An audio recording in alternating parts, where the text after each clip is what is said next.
Expectations. Do you want to share? Time when you had an expectation of what you thought God was or how you thought God would act, and then you found out at some point that it didn't quite fit your expectation. Now, you don't have to share. Maybe later in life, you realize, oh, so now I better understand. But at least at the time, expectations you have, how you thought God works, and it didn't happen, at least initially, the way you thought it should work, and God wasn't doing a good job being God. So, this is what happens when we meet in a small group. We do discussion. Okay. Go, Pam, go. I went through a really low period when I got my divorce. Wasn't expecting to get a divorce ever in my life. And so it happened, and I said, well, evidently God, you didn't really want this marriage, and you didn't. And so I just kind of pretty much turned my back on him. And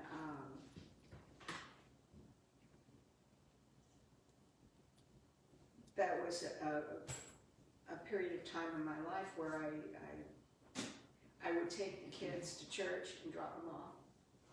Well, the church that I went to kind of like turned its back on me too, because they didn't really believe in divorce, or they didn't condone divorce.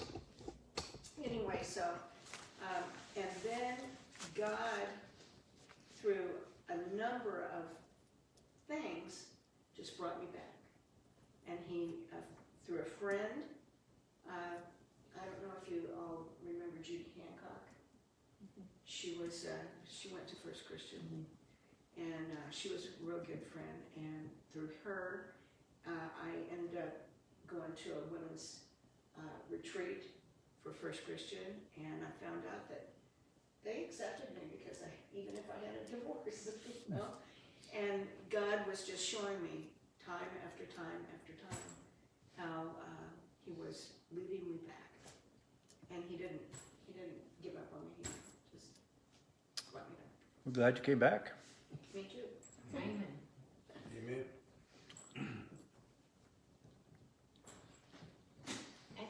It's not really the same thing, but I think when I was young, and before you really have a good, clear picture, well, not all young people are dense like me, but before I had a good, clear picture of who he was, you know, we have a tendency to use him like our magic genie. We ask for things when we want them, because if I just pray hard enough, if I ask, you know, he's going to give it to me. And the number of times that those prayers went unanswered, I think the difference, but then what that caused, it didn't cause me to like hold it against him. I just thought, why do I keep asking? If it doesn't work that way, then just quit doing it. But there were still absolute times of like need where you get on your knees and you cry out. But I'm just talking about like general things. I want this job, or I want this. And then you find out that like later, you're just so eternally grateful he didn't give you what you asked for. Because you know what an absolute disaster it would have created for you. So on the other side, you start really figuring out, like, he does want my best, and his no was absolutely my best. That's good. Thank you.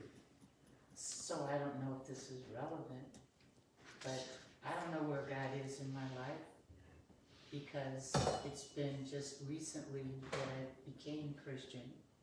And so, and I'm having so much fun being grateful. And it's okay, God, what's next? And even when things don't go well, it's like, okay, God. It's just, so I don't know. I don't question it, because it's like, I won't get an answer. Sometimes you do. It takes a while. Good. Thank you. That's big praise, Kathy. Hmm? It's big praise. Yeah. I was a teenager, and even when my folks didn't go to church, we were always sent to church. And my godmother, she would go when my mother wouldn't go, my dad never went.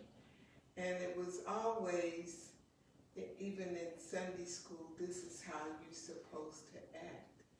And I always obeyed my parents, my mother, because if I didn't, I got a whooping. And it was always said, this is what God desires, and this is what you're supposed to do. So when I, at 16 and a half, received the Lord, knowing that I was a sinner and things that I had done that I shouldn't have been doing, and if I told my grandmother or my mother, oh, you're going to go to hell in a handbasket. And it was just fear. So when I got baptized, I didn't feel any different. And I said, well, I just obey because this is what I'm supposed to do. So when I got grown and moved out and got my job, I just said, well, I'm going to do what I want to do. I'm always doing what people tell me to do and what they say is right, and if you're a Christian, this is what you're supposed to do. Well, you know how they say there's fun in sinning for a season. And I guess when I got 22, things started going just haywire. And I thought, oh goodness, what have I done? And so I started, I wasn't going to church. I just stopped going to church. And I didn't feel like I should go back because I had been so wrong. And nothing was going right. I felt so bad, and it was just heaviness on me all the time. So, you know, I would pray and say, oh Lord, I thought I was saved. I asked you to come into my life, and I did do wrong, and you weren't listening, or I wasn't getting any answers, and things started changing where I started feeling something that was being spoken to me. Like when I started back to church and started studying the Word, I started having a feeling that I belonged to the Lord. And oh goodness, it felt like a weight had been lifted off of me. Oh, I was doing things that I wanted to do and how I wanted to do it. And I thought, oh, maybe I wasn't saved anyway. But when I started having these feelings that the Lord was speaking to me, and it was like I knew that even though I had as a teenager asked to be saved, and I didn't want to go to hell in a handbasket like my godmother and my grandmother was saying, and I divorced myself from the church and wasn't going, and when things started going haywire, and I started praying, and God I knew God was speaking to me. Well, I was under the impression that as long as I did what I thought the word was telling me to do, not because it was in my heart, but I'm just following because I've been told to do this. But when that change came to me, that I felt a spirit speaking to me, that I know you, I know what you have done, and that is behind you. It was a change. And I felt like the Lord would not punish me as long as I obeyed. And I found that I was obeying, but I really wasn't obeying. I wasn't in my heart obeying. I was just doing. So it was like I thought that the Lord would, everything would be right as long as I obeyed, but if it wasn't in the heart, then I really wasn't obeying the way that I should have been obeying by the word. I was just obeying because that was something I was always told. So it's things that I learned from my actions, or I was left alone to go through those things, and after I really found the right path, looking back, I could see that I was being taught something. So the Lord works in strange ways. And you know, no matter what, you will never be able to figure those things out.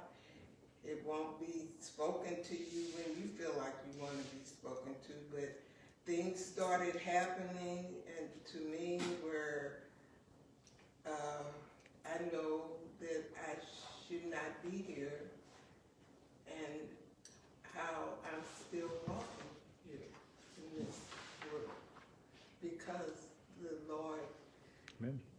my time is, time is limited, but I know the Lord has me here for a reason.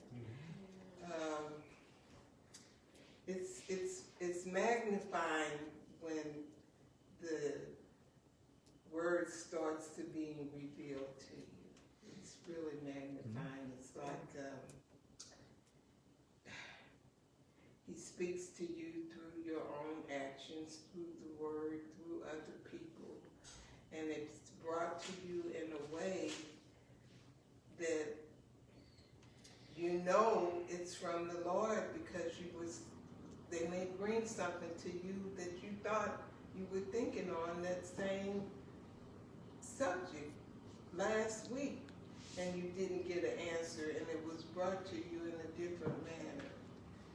So I just don't think how old you get, you just learn every day.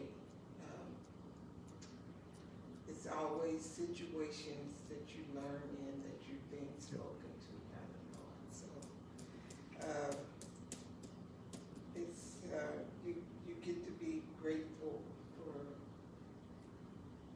what the Lord does for you in expressing His will to you. And it's like, it seems like a long time, well, why couldn't I figure this out? Understanding is hard. That is true. Thank you very much. Yeah, that's why he says lean not on your own understanding. Yeah, that's for sure. Because we're not too smart. Well, I know you all have stories, and we can share them as we go. So here in chapter 9 through chapter 14, particularly 9 through 11, Zechariah is giving these talking about the coming of the Messiah.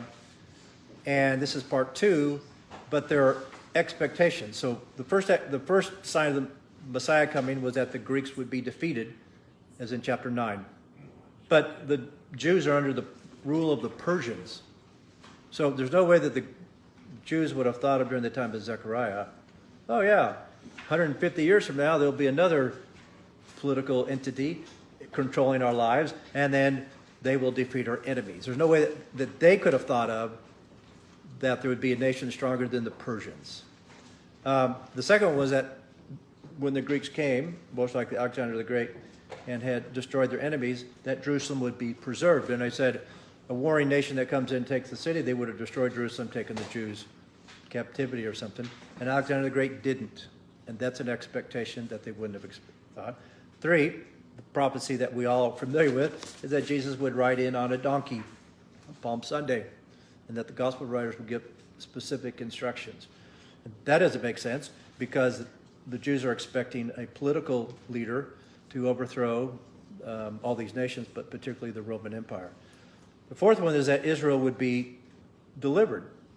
And Zechariah talks about that in chapter 9, deliverance. But again, the Jews are thinking from the Romans.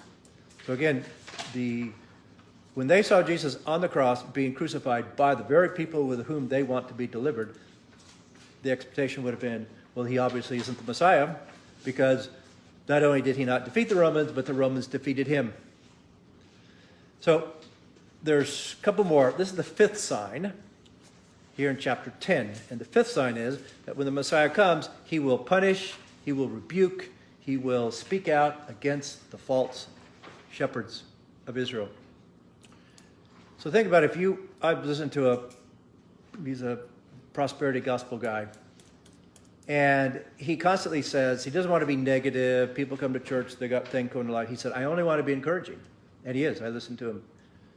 And if you're a false teacher, this tendency to want to say things and do things that people will appreciate you. But the irony is that the coming of the Messiah would be, he would come and go right into the religious leaders, and instead of being nice to them and being peaceful with them and let's just get along, he confronts them, and which is one of the signs. So we're going to look at chapter 10, first part. And now it begins in chapter 10, may not seem like it does, in verse 1. He's the true Messiah, true shepherd, because he provides for his flock. So this is what Rick had borrowed from. Ask rain from the Lord, which we've just had. In the season of the spring rain, second time it's repeated. From the Lord who makes the storm clouds, third time it's repeated. And he will give them showers of rain, to everyone the vegetation in the field. It's a literary poetic device. And by the way, this is still poetry. He uses an illustration of rain. And rain represents that God is the source of life. Without the rain, nothing grows. So that's the argument he's setting up. God provides all things that you and I need for life. And he's going to set it up for what comes next in verse 2.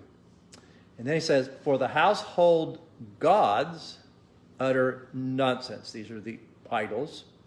And the diviners see lies. They tell false dreams and give empty consolations. And these are 4 characteristics of the false prophets. And by the way, these are the Jews. Okay, he's not talking about people outside of Israel. These are people who were within the camp, if you will. And look at the 4 things they do, what false shepherds, false teachers do. They speak nonsense. And most of us have been Christians a long time. I'm sure we've heard people teach on things you just think, what?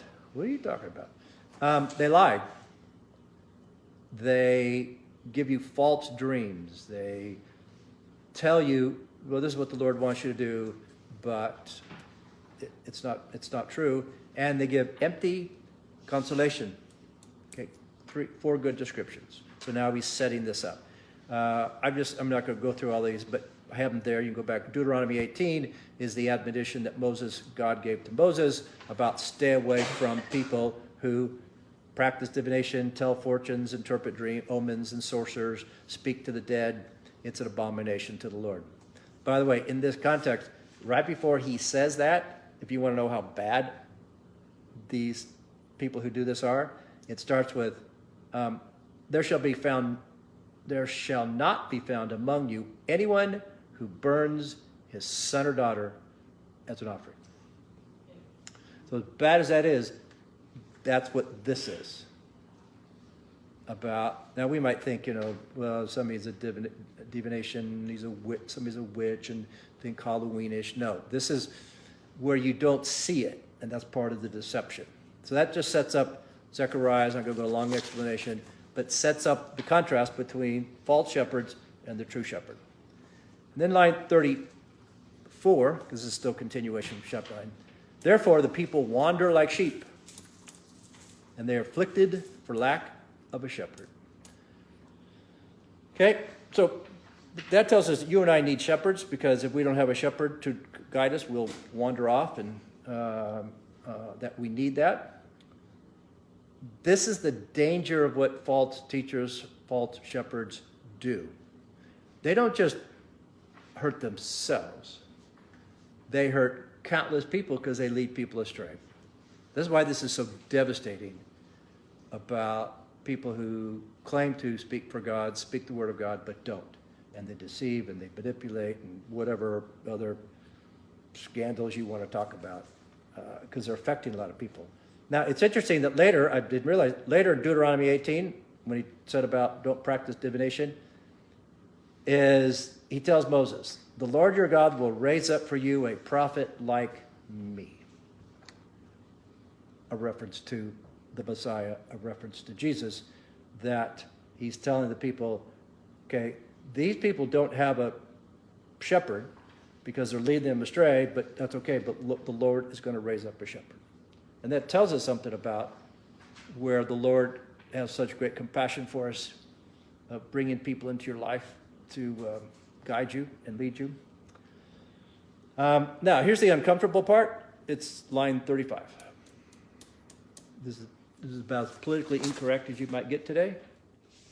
My anger is hot against the shepherds, and I will punish the leaders. And the reason God's angry is because they lead people astray. They deceive people. Again, if you want to go out and ruin your life, okay, but for you to go out and ruin other people's lives because you deceive them and lie, give them false hope, etc., that's what his anger is. Because the contrast is line 36. For the Lord of hosts, he cares for his flock, unlike the false teachers, the house of Judah. And he will make them like majestic steed in battle. So again, here's two poetic images for you. This is how much the Lord loves you. You and I are sheep, but we are sheep that are cared for, protected, provided for. Even when we do stupid things and wander off, he comes and finds us. He fights for us. That's how much the Lord loves you. But the next one is, you and I are a war horse. An imagery that God gives us power, he gives us direction, he gives us authority. So you have sheep, weak, they need direction, but also a war horse to go into battle.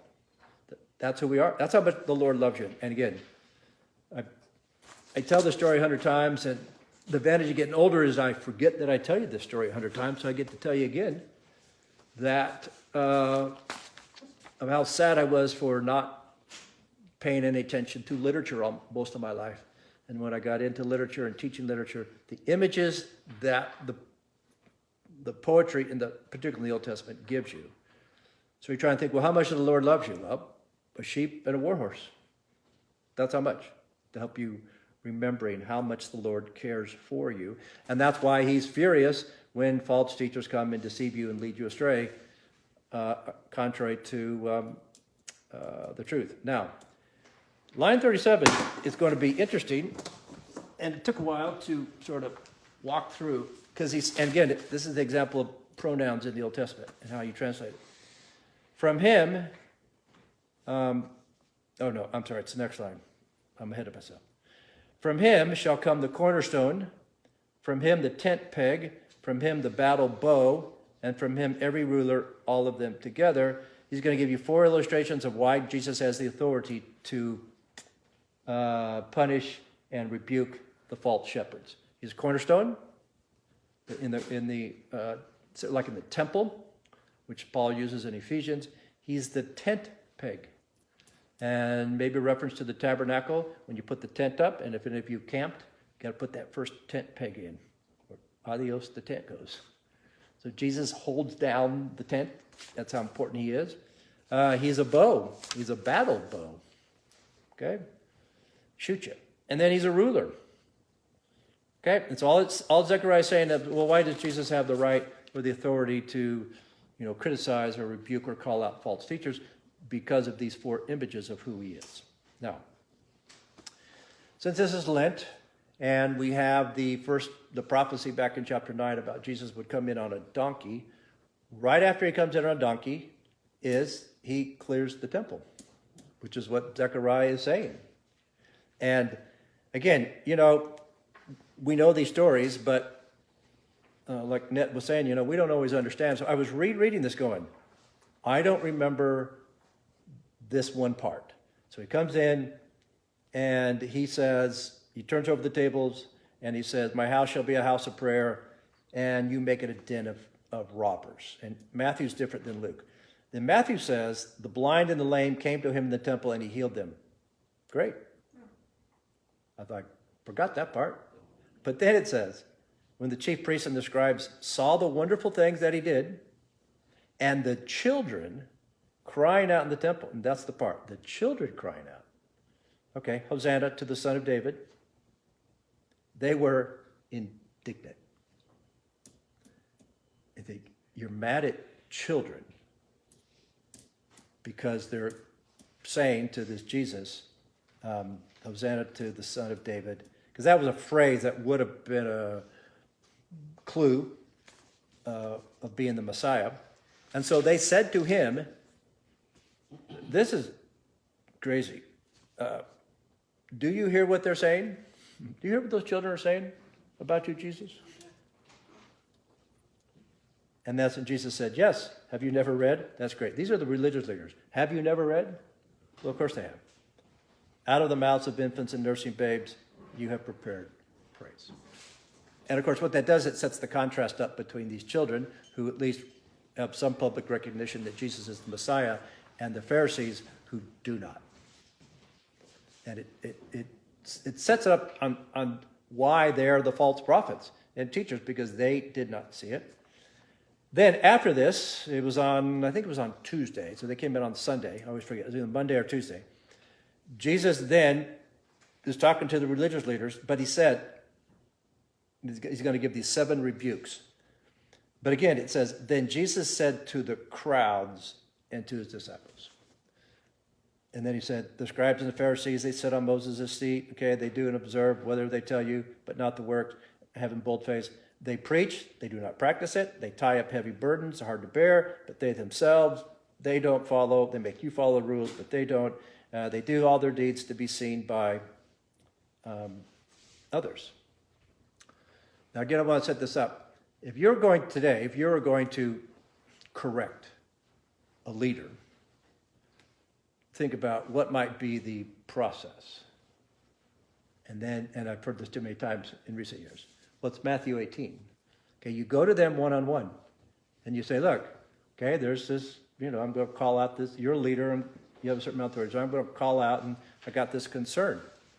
And that is not what happens. The Pharisees are in the crowd. He is telling this publicly to all the crowds in Jerusalem. Passover.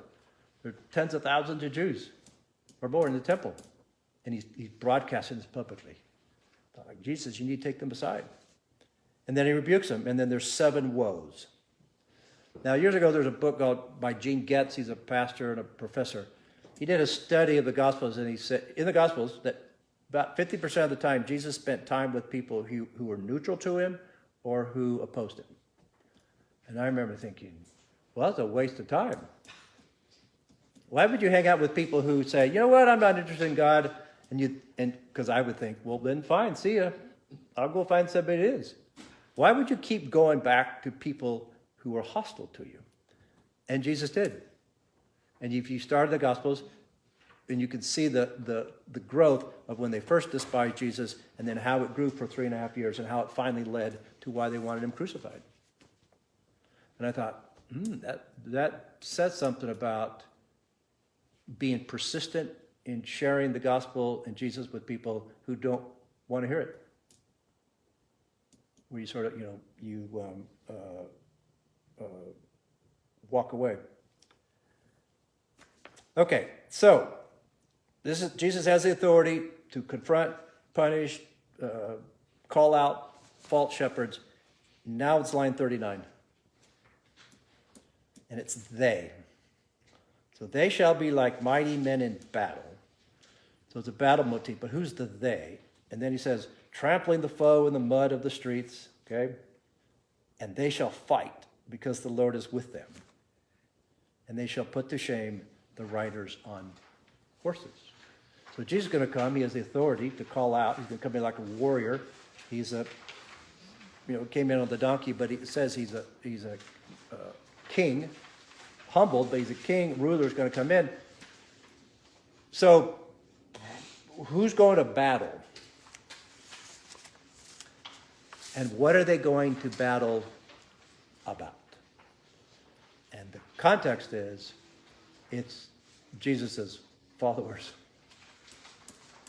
And Jesus goes and confronts the religious leaders, the false prophets, and Zechariah says it, and happened during the time of the Gospels. It's going to fall upon the disciples and the apostles. Now, during the 4 Gospels, you don't see the apostles doing this very much. In fact, when you read the 4 Gospels, they spent basically 3.5 years they just watched. Yeah, he sent them out 2 by 2, and then he sent out the 70 2 by 2. But most of the time, they just went to town. Jesus taught, he healed, and they just sort of. They didn't do ministry. Churches today would be like, hey, you guys haven't done anything in 3 years. All you do is just follow this guy around. But after Jesus dies, resurrects, and ascends into heaven, Book of Acts, there you go. You just read Book of Acts of how, starting with Peter, Paul, and others, how they confronted the religious leaders. In fact, it's one of the reasons that Peter ended up in jail. So, I went back and looked at Timothy and Titus. They're not apostles. They're in between. But one of their roles of Timothy and Titus that Paul gave them was to appoint elders. So listen to what he tells Timothy and Titus, particularly in relationship to elders who are to, as Peter said, to shepherd the flock. And so how are you to deal with your church leadership today, elders, whatever you may call them, when elders, pastors, ministers are teaching false doctrine and are behaving in ungodly, immoral ways? What are we supposed to do? So I actually just copied the whole book. So 1 Timothy 1, Paul said, I urge you when you go into Macedonia, remain at Ephesus, so that you may charge certain persons not to teach any different doctrine. You can't just sit back and do nothing. The next one.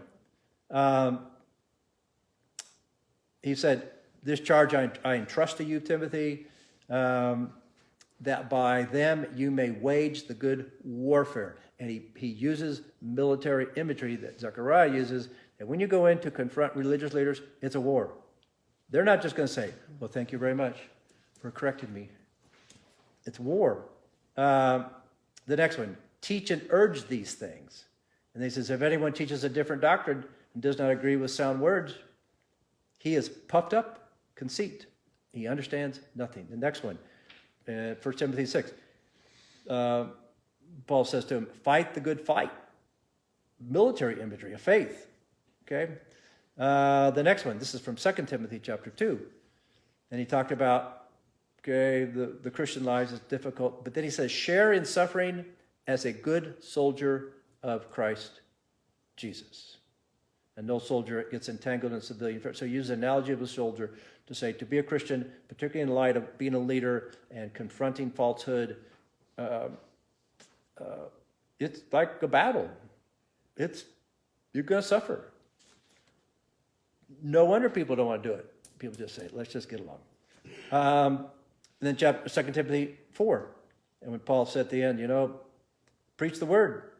Ready in season and out of season is even when people don't want to hear it. Reprove, rebuke, exhort. The exhorting part we get. I want to give you an encouraging word from the God. But who wants to go and reprove and rebuke, particularly a leader, particularly if you're underneath a leader? I mean, who? And that's what he's telling Timothy. But he says with complete patience, and so it's going to take time. He said, well, I'm going to go and talk to this leader, and then, all will be well. It will not be well. It will be a battle. 2 Timothy 4, this is Paul, and we know in this letter that shortly after this, Paul's going to be, we think by tradition, he's going to be martyred. And so Paul says, I fought the good fight, and they're kind of righteousness. Then in Titus, when Paul said, I left you in Crete so that you could appoint elders, here's one of the characteristics of what an elder is supposed to do. Hold firm to the trustworthy word is taught, so that he may be able to give instruction in sound doctrine and to rebuke those who contradict it. That is a role of a church elder, church pastor. And then he says, look, there are many who are insubordinate, empty talkers, deceivers, especially those of the circumcision party, the religious. And then here it is. They must be silenced. So I was thinking, I don't do T-shirts, but if I ever do a T-shirt, that's the T-shirt I want. They must be silenced. Okay? Since they are upsetting whole families by teaching for shameful gain what they ought not to teach. Like we're a small group and tell the story, but I've just heard too many times in recent years when people have said to me in social media and and even some messages, if there's some leader and he's teaching false doctrine or engaged in some type of inappropriate behavior, we shouldn't judge them, and let's just pray. And quite frankly, it's one of the reasons why I eventually, as I said, left the college, because the college said, if you're going to be employed here, you cannot speak out against the pastor.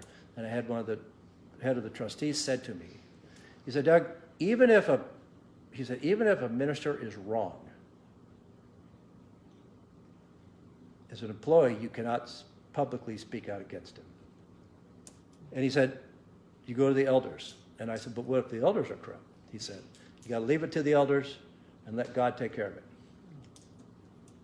That's one reason I'm emphatic about this. But this is a part, and this is why the expectations, the Messiah is going to come and, he's going to be peaceful and everybody's going to love him, everybody's going to sing Kumbaya and as Christians. But it's not. This is an expectation of what you think, this is what Christians, this is what we do not do. But we do. Okay. The other sign, verses 6 through 12. He's come to unite and to restore Israel, which you'll see the spiritual connections here. So chapter 10, verse 6. I will strengthen the house of Judah, and I will save the house of Joseph. Judah is the southern tribe. Joseph is the northern tribe. So think about this. He's going to unite them. There is no northern kingdom. They were destroyed by the Syrians. They were taken to captivity. Some stayed. They intermarried with other people. That's why we got the Samaritans. So how in the world is God going to unite the northern kingdom with the southern kingdom? Okay? One thing he says, I will strengthen them. And think about this. We all want unity and peace, but it doesn't come easy. So he says, I will bring them back because I have a compassion on them. He brought the southern kingdom back. How's he going to bring back all the people from the northern kingdom and they weren't alive then, but who are related to people in the northern kingdom? How's he going to bring them back? Some were in Syria, and then they were taken over by the Babylonians, and then they're taken over by the Persians. He's going to, they're mixed up all over the place. And he says, and they shall be as though I had not rejected them, for I am Lord their God, and I will answer them. Ephraim, that's just a name for Israel, shall become like a mighty warrior. They're not only going to unite the northern and southern kingdom, but they're going to become this powerful nation, which we see for the historical context under King David, particularly. And then he says, and their hearts will be glad as with wine. And their children shall see it and be glad, and their heart shall rejoice in the Lord. And you can go to any number of Psalms in the Old Testament that talk about this. Now, what do we do with this in terms of what Zechariah is saying? Because at the time that Jesus came, you might look at Zechariah and go, didn't quite come to pass. And this is part of what I asked the question, expectations. Because when you read Zechariah, and you're trying to understand how the Jews thought this, I mean, their expectations would have been way off. But even for us to read this and go, yeah, but when did this happen? When did God bring the northern kingdom and the southern kingdom back together, like during the time of Jesus? Remember, when Jesus came, southern kingdom's here, northern kingdom, and Samaria is right in the middle, and they are part of the northern kingdom because of their marrying people who are not Jews and then taking on their idol worship and so forth. So you might say, by the time you get through the Gospels, you'd say, well, Zechariah was wrong.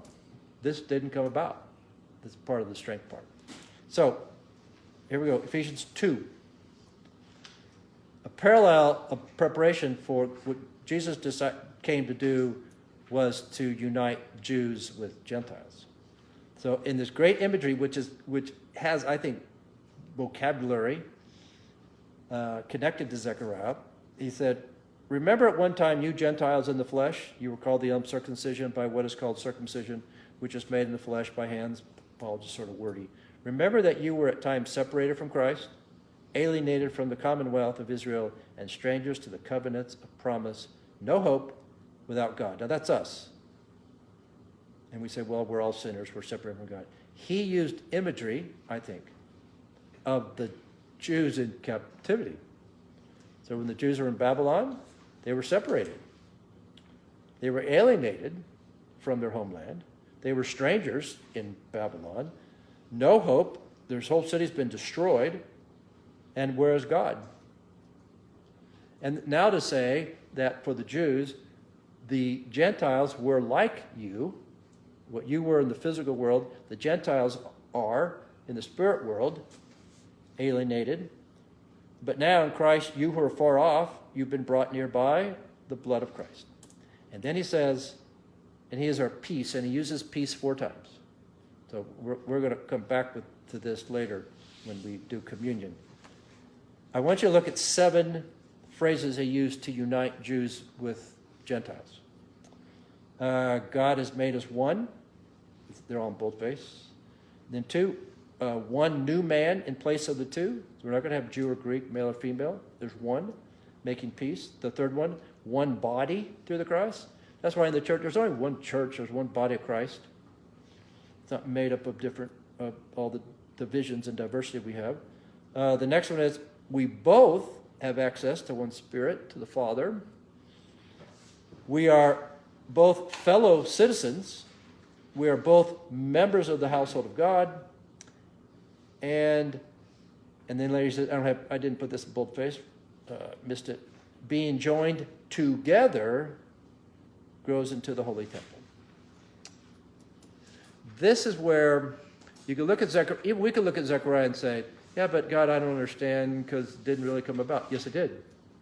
This is where if you read the Old Testament and you read the Gospels, but if you stop with the Gospels, the story's not over with. That's why you get into the epistles and then finally into the book of Revelation and then put the whole story together. And then, as I said, it's a progressive revelation. It's the same thing that every parent does with a child. You progressively tell the child what they need to know. So at age 2, age 4, age 8, you progressively tell them stuff. And sometimes you say, not now. Not time to answer that question. And God, we are his children, he's progressively. That's why you talk about we get older and we realize how much we don't know. We don't. And what God is doing in the big picture. Okay. Last page, chapter 10, verse 8 through 12. The Messiah will come to restore his people. So he's come to unite us and to restore us. Now he says, I will whistle for them and gather them in. Shepherds would use a flute. If you've seen the videos of the shepherds in Scotland, and they whistle and their dogs go and bring the sheep. And I have an Australian shepherd who couldn't herd sheep if he tried. If she tried. I don't know if you give her an opportunity. Last night I thought, oh, the tornado's coming. You up? I know. I thought last night the tornado's coming. I'll just put her out in the backyard. It blew down my fence. Okay, I digress. Okay, I will whistle for them. This is God the shepherd. He's the good shepherd. He's going to whistle for us. And then he says, for I have redeemed them. Not just the New Testament. Redeem means to buy back, to purchase. We have disobeyed God. We're the prodigal son. We went off to a distant land, and God has bought us back. And they shall be as many as they were before. So read the book of Acts and look at the growth of the church, and then look at the growth of the church in 2,000 years of what God has done. He started with Abraham, and then he went to Isaac, and he went to Jacob, and he picked 3 guys that couldn't have children to be a great nation, and now look at what he's done. And then verse, again, 46, though I scattered them among the nations, which he did, yet in far countries they shall remember me. And that helps that spiritually that's what we are. We are far from God. And with their children they shall live and return. Line 47. Here's the 2 things that what redemption is, as Zechariah lays it out. Here's the, well, I'll say negative, but I will bring them home from the land of Egypt, and I will gather them from the Assyrians. And the New Testament describes it, we are saved out of our sin. I mean, the whole Exodus story, we were slaves, and God brings us out. So God brings us out of sin. He brings us out of our own self-centeredness. But why did he bring us out? He didn't bring the Jews out of Egypt just to leave them in the wilderness. There was a purpose, the promised land. And then look at line 48. And I will bring them to the land. But he uses these 2 descriptions, Gilead and Lebanon, till there is no room for them. And Gilead is the best choice farmland, I thought. The commentator should have said, like Iowa is. Okay? And whenever any other state wants to talk about how great their agriculture is, I said, have you not been to Iowa? You don't see how much black dirt is in Iowa. I moved to southwest Missouri down by Joplin. I thought, you can't grow anything down here. And Lebanon, again, it's particularly it's wood. He picks 2 cities. By the way, these 2 cities hadn't been in control of the Jews since the time that they came into captivity. So he chooses 2 elite places that the Jews in recent years, even when they were in Jerusalem before the captivity, didn't have possession of, and he says, that's what I'm taking you to. He's describing heaven, of what God's taken us. We're in the wilderness, we're going to heaven, we're going to promised land, until there's no room, and there's going to be so many people in heaven that God's collecting. So I have Romans 3, when Paul talks about redemption, gives you the theological terms, justification, to be declared not guilty, redemption means to buy back, propitiation is God is angry, and so God appeases his anger with the blood of Jesus. If you don't want those theological abstract terms, then we have Zechariah, the word picture, that I'm leaving Egypt and I'm going to Gilead. Okay? I'm leaving my world, my life of sin, my former life, and I'm going to heaven. But I'm in the wilderness right now. Okay, line 49. And this is where Rick picked it up. So again, it's another word picture here. So what does this redemption, restoration look like? So he goes back to Egypt. He shall pass through the sea of troubles. Okay? The Jews understood this. And strike down the waves of the sea. And all the depths of the Nile shall be dried up. I was reading, when I was teaching African American literature, I was teaching it on situations here in St. Louis. And there's a story of a slave, and I did not know this until I started reading this. They bring slaves down the Missouri, down to where the landing is, the arch, and then put them on ships and go down to New Orleans. So there's a story of a particular slave who got free, he escaped, and instead of getting on the boat to go to New Orleans, now go down to the arch, those who've been down there, and he swam across the Mississippi to get to Illinois, because it was not a slave state. You just think about swimming across the Mississippi. And he got over to Illinois. Unfortunately, they chased him and found him and brought him back.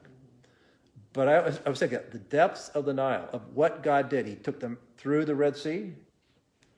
And then he said, the pride of Assyria shall be laid low, and the what's that word? Scepter. Why does that have a C? Of Egypt shall depart. Okay?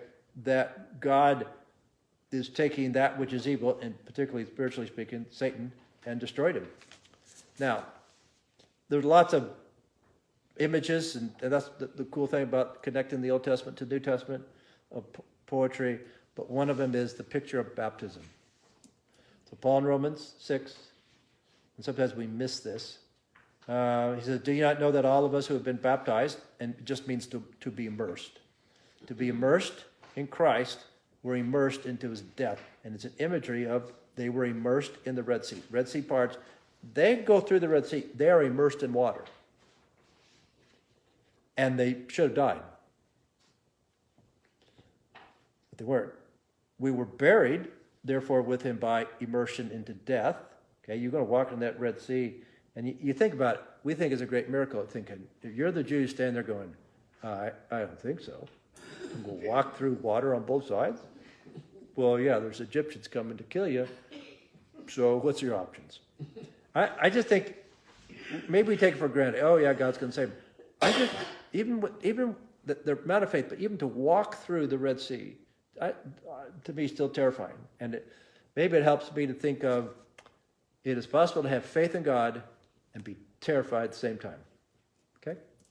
To having faith in God doesn't mean that you don't have any concerns or worries or anxieties. That they actually can coexist. I believe in God, but I'm terrified as what's going to happen. Anyway, but then he says, in order that just as Christ was raised from the dead by the glory of the Father, we too might walk in newness of life as they walked through the Red Sea. And we've been united as best. Then later in Romans 6, Paul uses the imagery from the Exodus and says, but thanks be to God that you were once slaves of sin. They were slaves of Egypt. Now it says, but spiritually speaking, we are slaves of sin.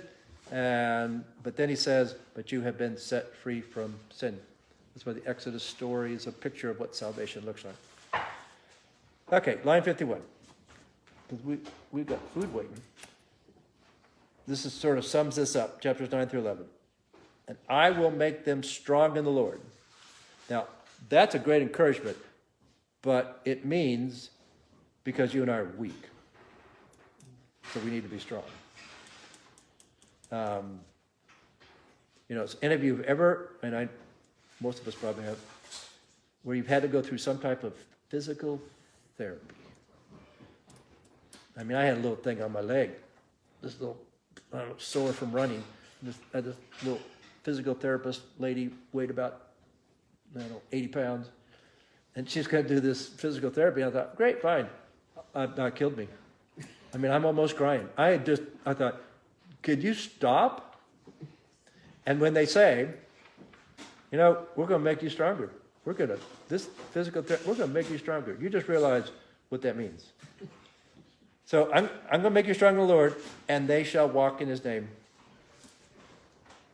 Ephesians 6, put on the armor of God. This is the great connection, because this whole section here has imagery of war and battle in Zechariah. And here is Paul uses the same imagery, put on the armor, be strong. But what I want to show you is the 7 things that are listed. Belt of truth, breastplate of righteousness, shoes for your feet, shield of faith, helmet of salvation, and sword of the Spirit. So we put on the armor. Why are we to put on the armor? That's the first one. Be strong in the Lord. Because we are expected to walk in his name and walk into this world that's hostile and share the gospel even with people who don't want to hear it. And so this is the first oracle. It's chapters 9 through 11. We'll do 11 next week. And then there's a second oracle, chapters 12 through 14. And they're all, again, connected to the Messiah. Now, it's Lent, Lent preparation, preparing for the resurrection of Jesus. So I'm going to go back to the prophecy of Jesus on the donkey. Okay, he's going to be a ruler of peace. He's going to be a king, but he's going to bring peace, humbled on the donkey. And it says he's going to bring peace. And it's like occurred to me. Well, if you're going to bring peace, that means there's a war. But think about how people consider war and peace depending on whether you are the oppressed or whether you are the oppressor. So if you're the oppressed, if you're the minority, and sure you want peace, you're at war, but the war is not your fault. Yes, there was a war, World War II, and what the Germans did with the Jews, but the Jews didn't initiate this war, didn't initiate it. And so when you talk to a victim of any type of trauma, okay, they're the victim and there's a predator and there's a war, and of course the victim wants peace. But the Jews wanted peace, meaning they wanted peace from the Romans. And the Jews, very easily during the time of Jesus, can think, look, it's the Romans' fault. They rule us.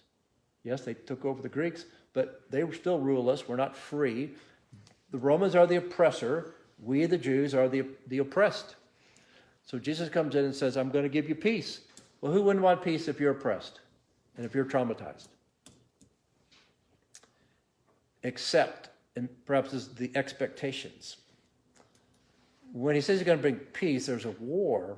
The war is, the spiritual war is we are the initiators.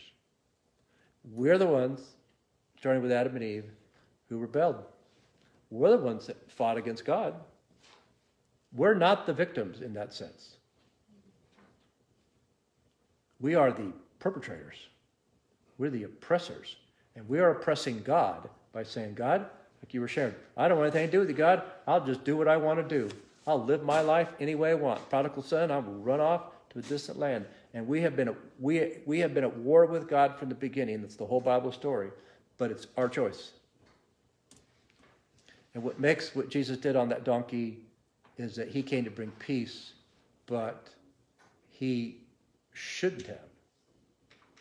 The oppressor, the initiator, isn't usually the one who brings the peace. I mean, the Germans weren't going to say, you know what, we're going to bring peace to the Jews. We're going to clear out the concentration camps. That's not what oppressors do. And yet, to help us understand the significance of the Lord's Supper is that he's going to bring peace because the Prince of Peace is going to die for us. And yet we're the ones who are at war with him. And I was thinking, again, we talked about expectations. How often, and I don't have enough time I need a calculator to count the number of times this happened, where things have happened in your life and God didn't work the way you thought he should. And we're the ones who are angry with God. As if God is bad and God didn't answer my prayers, so I'm not going to follow him. I'm not going to be part of a church. I'm not going to do anything. God doesn't love me. Where's God when innocent people die? Everything. God is the bad guy. And the irony, it's the other way around.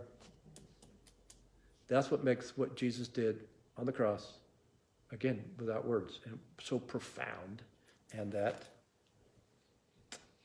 we get to celebrate that every time we gather together with the Lord's Supper. So I'm going to pray. We have the... We don't have no communion. We don't have it. Okay. How do you do that? You just bring I it. just bring. Kathy brought some So I bread brought so some we can use it. artesian cracked bread. You're Armenian